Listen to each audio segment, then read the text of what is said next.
رزق میں برکت کا ایک بہت بڑا ذریعہ شکر ہے. ارشاد فرمایا لَإِن شَكَرْتُمْ لَأَزِيدَنَّكُمْ، اگر تم شکر کرو گے وہ تمہیں اور زیادہ عطا کرے گا، اور اگر تم شکر نہیں کرو گے وَلَئِن كَفَرْتُمْ، کفران نعمت کرو گے، إِنَّ عَذَابِي لَشَدِيدٌ، تو پھر میرا عذاب بڑا سخت ہے. رزق کے اضافے کا ایک اور بہت بڑا سبب انفاق فی سبیل اللہ ہے.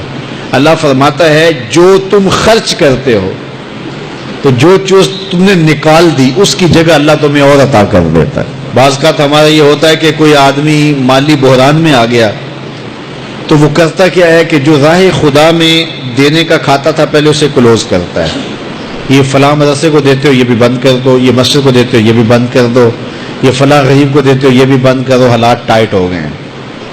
لیکن 5 گاڑیاں ہیں تو 2 گاڑیوں پہ گزارا کر لیا جائے، پیٹرول بچے، یہ نہیں ہو سکتا.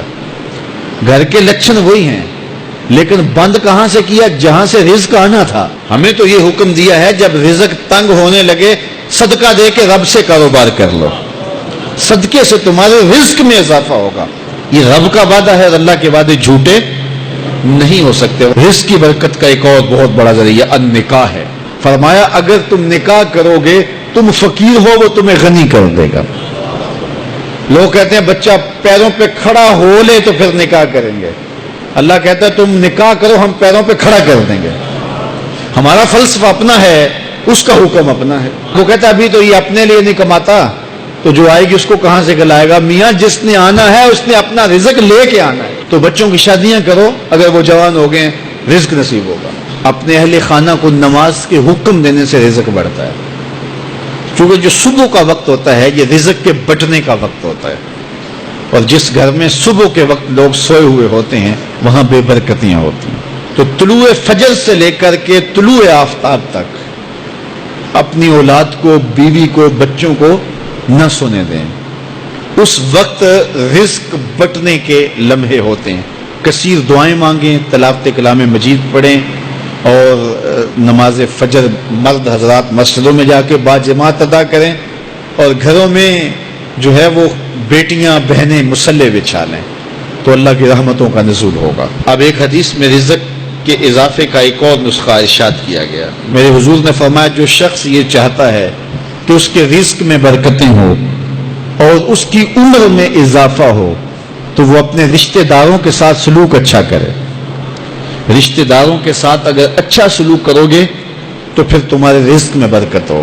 غریب ہیں تو ان کی مدد کرو، ان کی بیٹیوں کی شادیاں اپنے ذمے لے لو اگر اللہ نے آپ کو وسعت دی ہے، ان کی پریشانیاں بانٹ لو، ان کا قرضہ ہے تو اتارنے کی کوشش کرو، ان کو مشکلات سے نکالنے کی کوشش کرو.